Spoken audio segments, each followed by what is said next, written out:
Hey, hi everybody. Tonight we're going to do some relativity theory with ontological mathematics, and we're going to solve a problem in relativity theory, which Einstein created actually.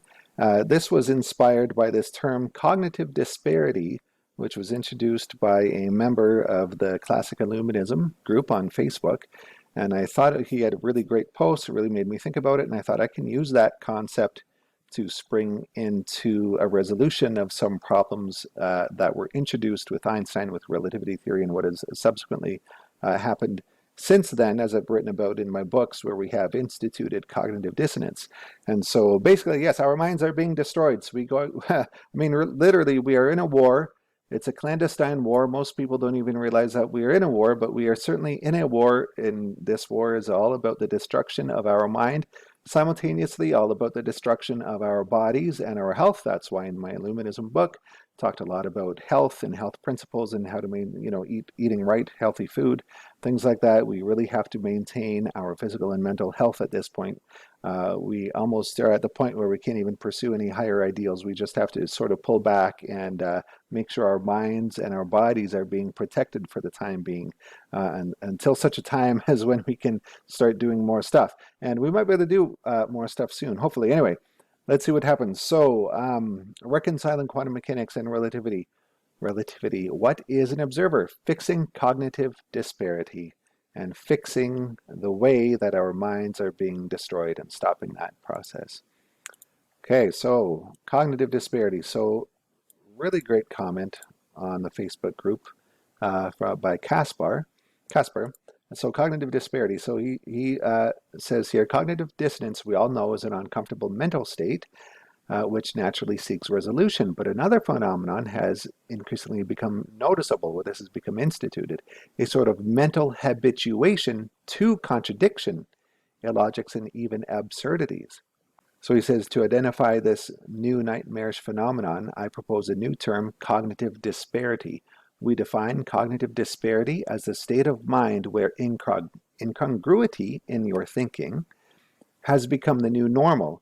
It is a mental condition where contradictions are acceptable, differences are no longer different, and similarities are no longer similar, and other such anomalies.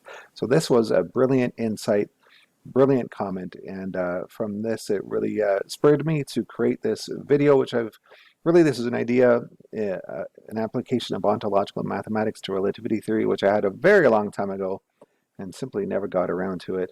I'm talking like 10 years ago, like with original AC/PI stuff.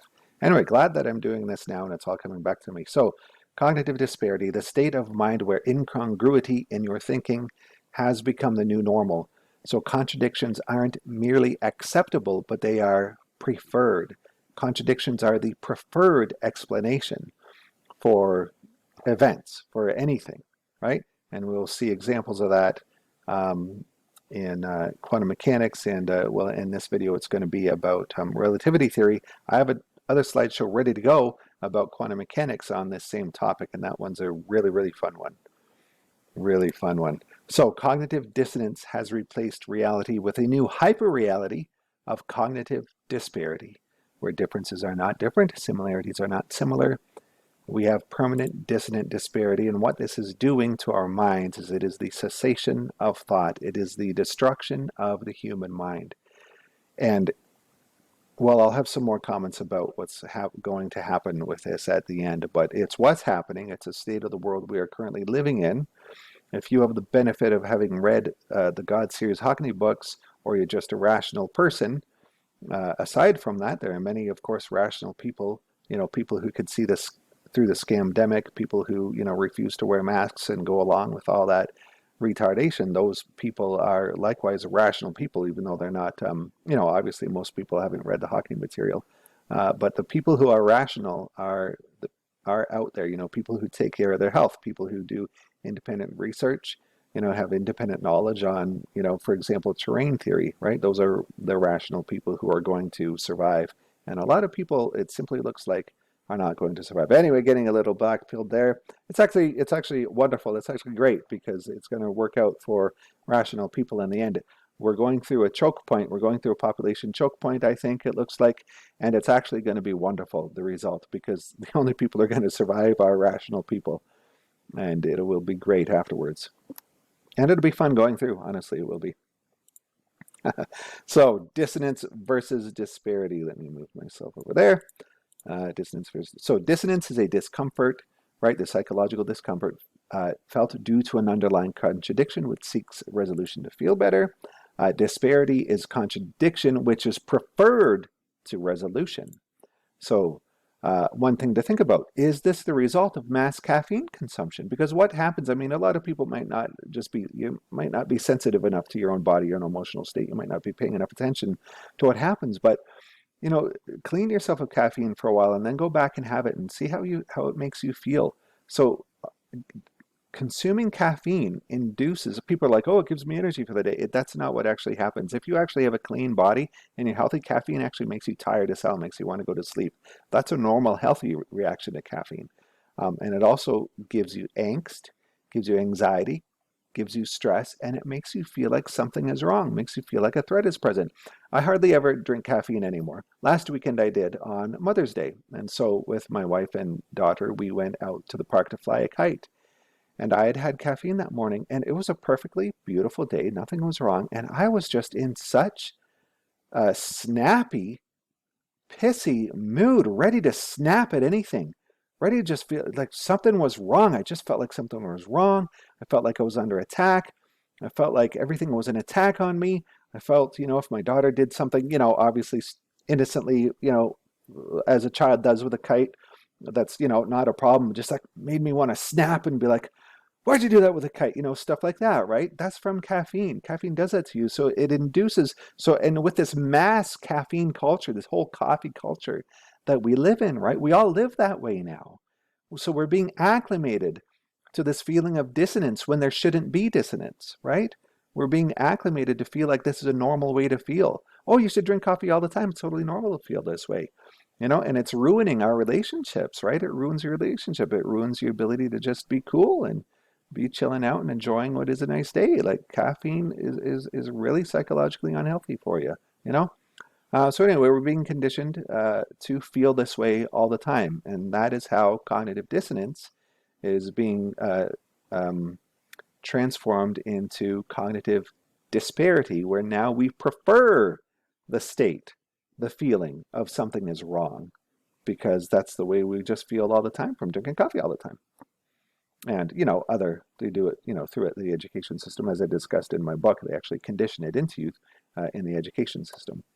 So origin, and we'll get to that example in a minute. So origin and historical example. So obviously the Hockney books perform an excellent job of identifying and reconciling all the main historical examples of instituted cognitive disparity. You know, you could call the Hockney books sort of a pedagogica galactica or compendium universalis. In any case, historically, the worst examples of instituted cognitive disparity probably be from religion. You know, for example, think of the idea of the Trinity, an idea which nobody has really ever solved. Some people say, well, it was good because it spurred a lot of critical thinking. Maybe that was good. At this point, though, what's happening with cognitive disparity is it's basically, you know, in science, it's basically the new church, and you're not allowed to question it, and you have to believe it and just go along with it. So we basically have a new modern form of cognitive disparity. But now it's not just like the Trinity and a few concepts from religion. Now it's just like universal science, society-wide, science-wide, completely instituted, you know, and then reinforced through caffeine consumption, it seems. So some examples are from philosophy, although most of the time philosophers were trying to do a good job and actually reconcile things and make things make sense. Except for Kant, you know, Kant was a big step backwards. He actually purposely tried to make things not make sense anymore, something anyway, whatever, God. So philosophy was working to resolve everything until Einstein came along and turned it all for the worse. Einstein is really the beginning of modern instituted cognitive disparity. So we're going to show how he did that. So here's Einsteinian relativity. We're just going to discuss Einsteinian relativity. So here's a basic setup, yeah? So there's a distance between these two observers, and we'll just draw them as stick people, A and B. So this person has a flashlight, and that little V with the arrow means he's moving in that direction.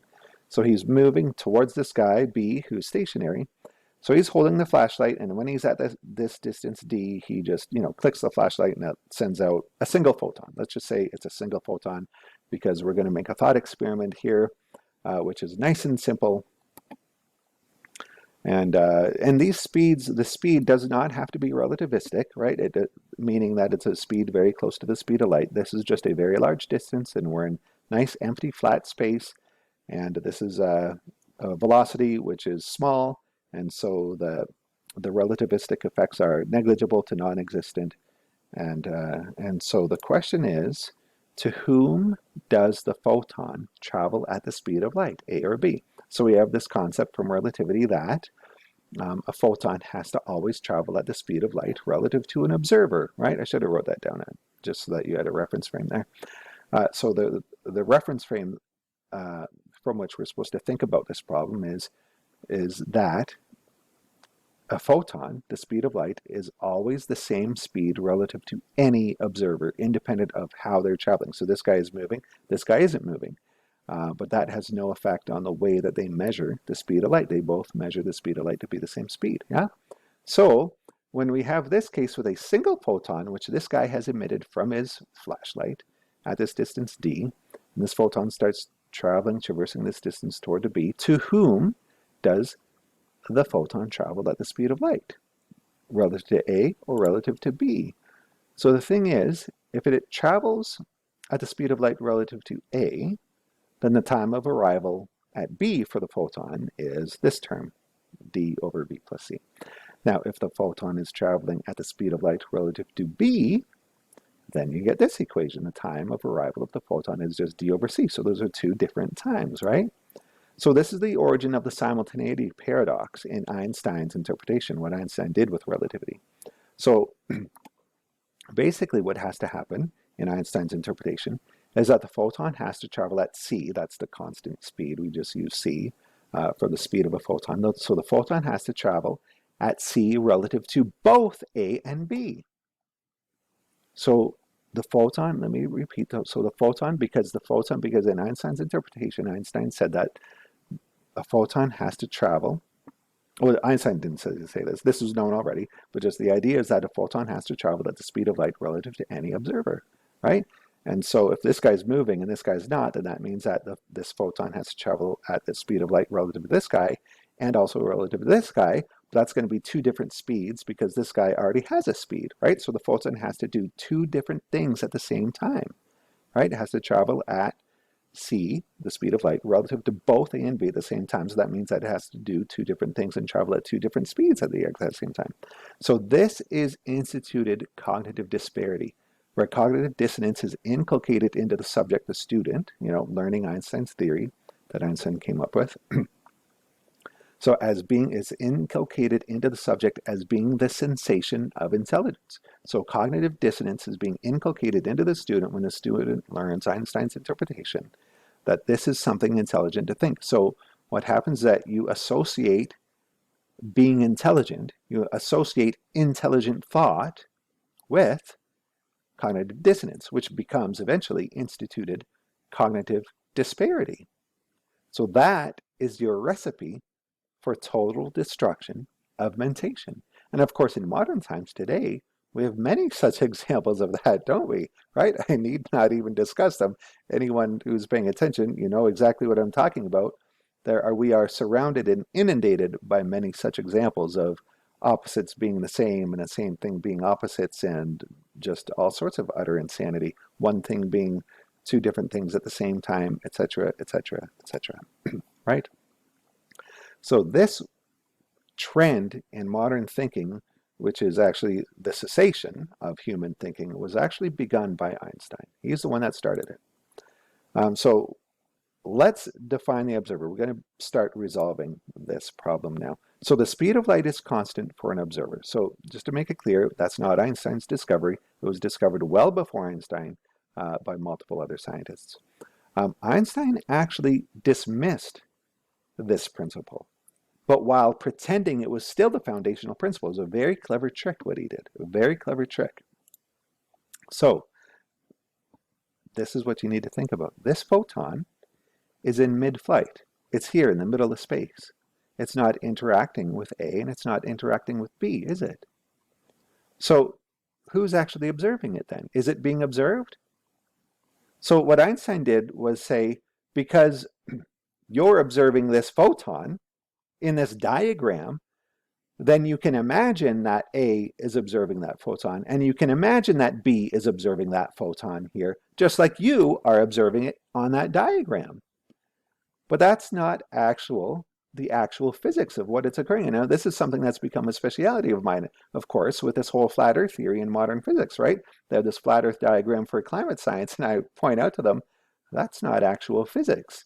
Although you can write it down and draw it and put some numbers to it and pretend it makes sense and use some scientific language, it's not actual physics. So when Einstein said that A observes this photon and B observes this photon, he's actually dismissing the idea that the speed of light has to be constant for an observer, because neither A nor B is actually observing the photon when it's in mid-flight. So do you see that trick? So you have this diagram and you have this little photon drawn in this diagram, and you're seeing it in this sort of God mode diagram. So you think, okay, so I'm seeing that photon, which is just a line drawn on the piece of paper. But because you can do that, you're being tricked psychologically into thinking that A is also capable of observing that photon, and B is also capable of observing that photon, when that photon is in the middle of the space between them. But that's not the actual physics of what can occur, is it? A actually cannot observe that photon because it's out here. You can only observe a photon when it interacts with you, when it hits your retina and creates a chemical reaction. Or if you have a camera, same thing, produces some sort of chemical reaction. Then you observe the photon. That's the observation. But while the photon is in mid-flight, there's no observation taking place.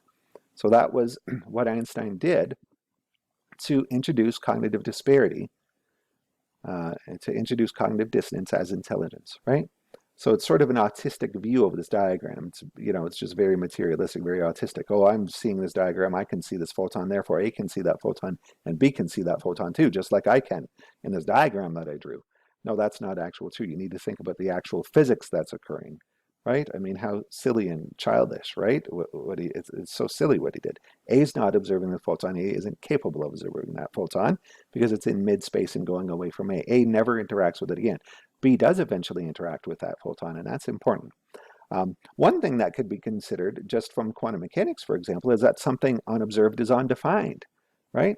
So if it's undefined, there's no absolute relationship. So they should have cottoned on to this, the physicists, actually, already by now, as a potential solution to the simultaneity paradox problem.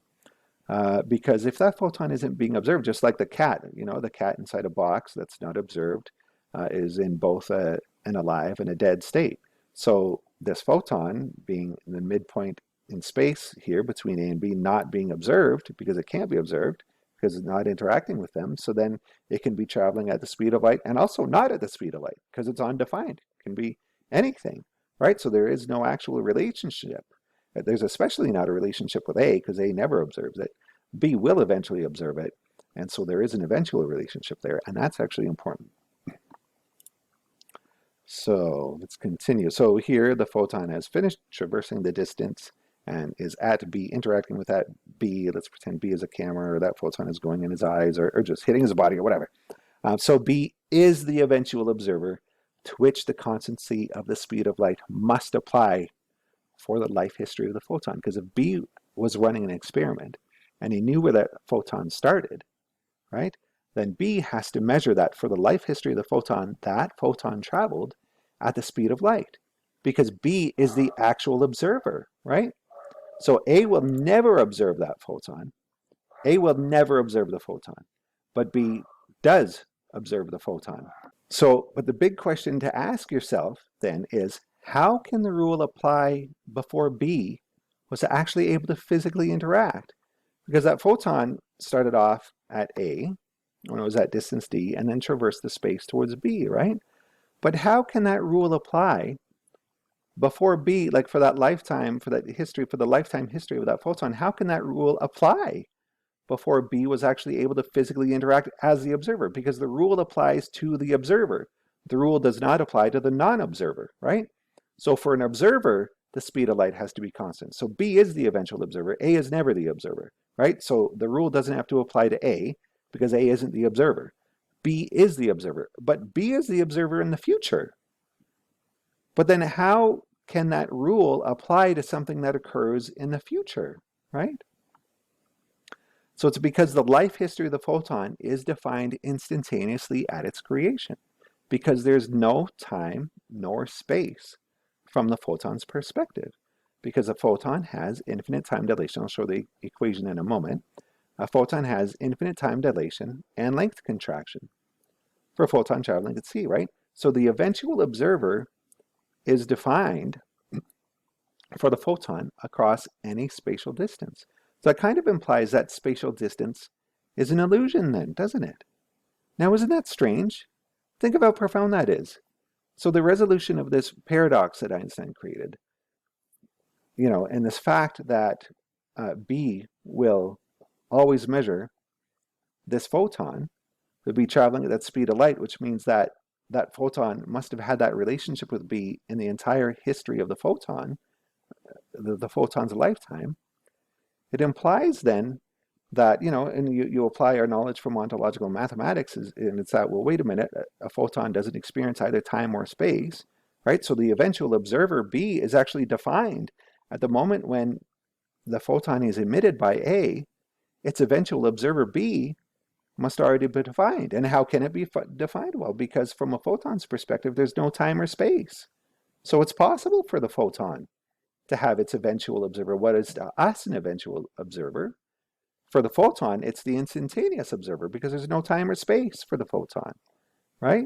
So that implies that spatial distance is an illusion, doesn't it? But that's actually what we know from ontological mathematics, that all of existence exists in a mental singularity. Spatial distance is, in fact, an illusion. We know that. That's the structure of existence in ontological mathematics. Now, granted, it's a well-formed illusion. It is a very well-formed illusion, but nonetheless, it is still, an illusion. It's a thought. So finally, with this, we can define what an observer is. And just simplifying it, making it most general, it is a fermion which interacts with a boson.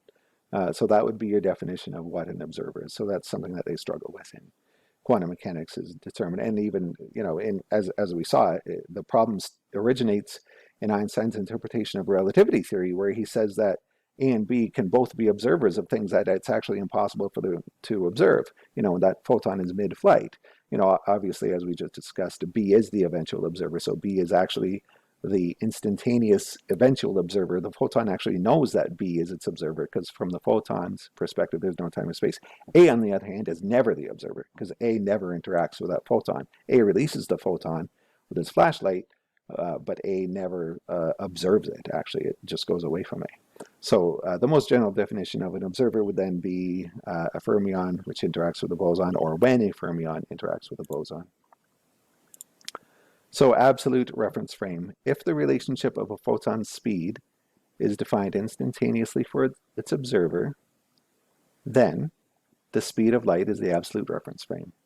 That is the interpretation you would have to go with. And that, of course, that is what we learned from ontological mathematics.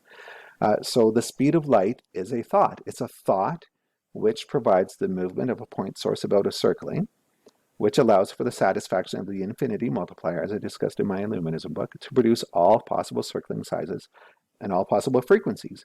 So it is a constant thought shared by all. So whenever you interact with a photon, which is a circling, a base circling, you're always interacting with that thought that the photon is a result of constant motion, of a constant movement. So that's why you always interact with that thought.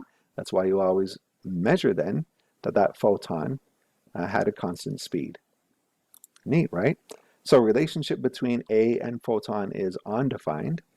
There's no observation that A ever makes of this photon. The relationship between B and the photon is defined because B is the, and we can, this sounds like cognitive dissonance, but it's actually consistent with our understanding of a photon's experience of space-time and our experience. So B is the instantaneous / eventual observer. So instantaneous for the photon, eventual for us. There's no time or distance for the photon.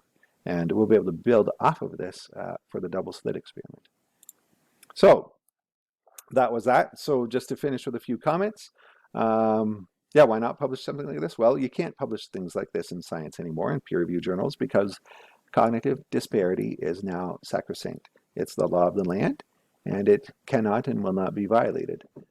I did actually try publishing a paper about this before meeting the AC and PI, the Pythagorean Illuminati people, the Hockney books.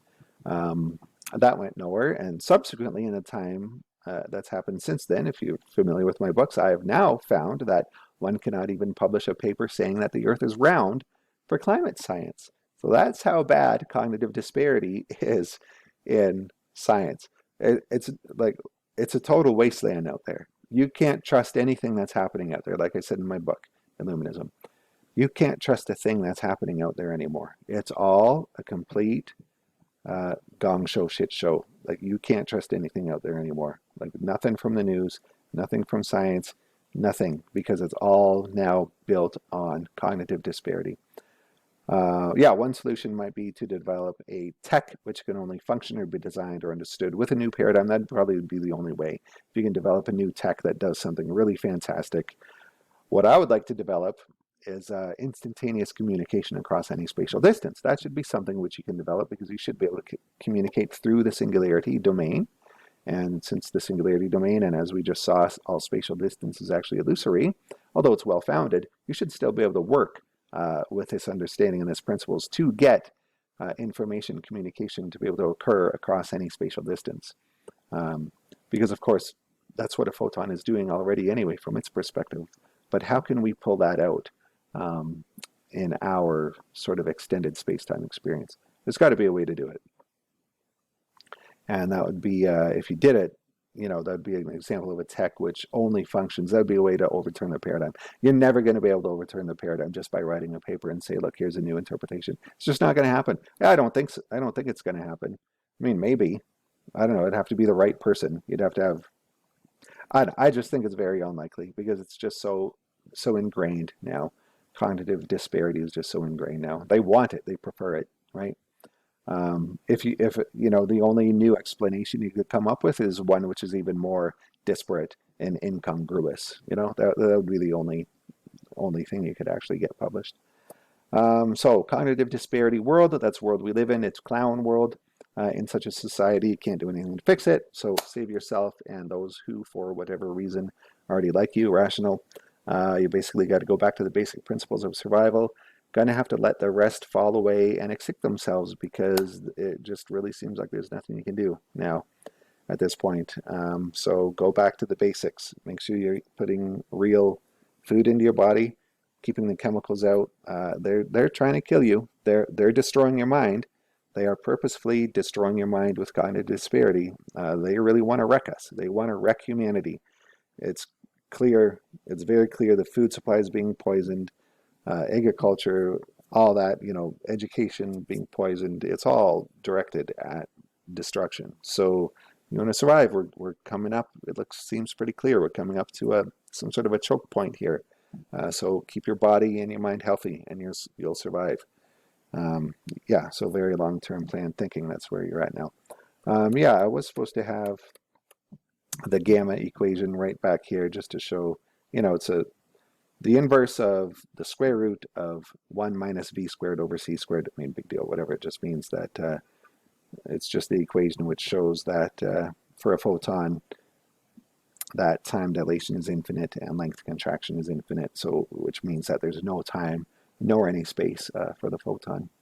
Okay, so had a bit of science in there, had a bit of physics, ontological mathematics, and also a little bit of black filling. But like I said, don't be black-filled. I know, God, I'm kind of black-filled a lot of the time. But on the other hand, you just got to survive. So that's why I put all that in my Illuminism book. At this point, you just have to survive. Hopefully, the system doesn't, you know, just crack down on everyone who's just, you know, choosing to be healthy and not allowing you, locking you down and, you know, fencing you off, and, you know, like they did in Australia, you know, rounded people up who wanted to stay healthy and, you know, put them in camps, internment camps. Okay, anyway, so That is how you resolve the simultaneity paradox in physics. That's how you define what an observer is. That's how you begin to start solving the cognitive disparity which Einstein introduced, which started with relativity theory, Einstein's relativity theory. That is where modern cognitive disparity started. And it extended from Einstein's relativity and then found its way into quantum mechanics, where, of course, particles are doing two different things or in two different places at the same time.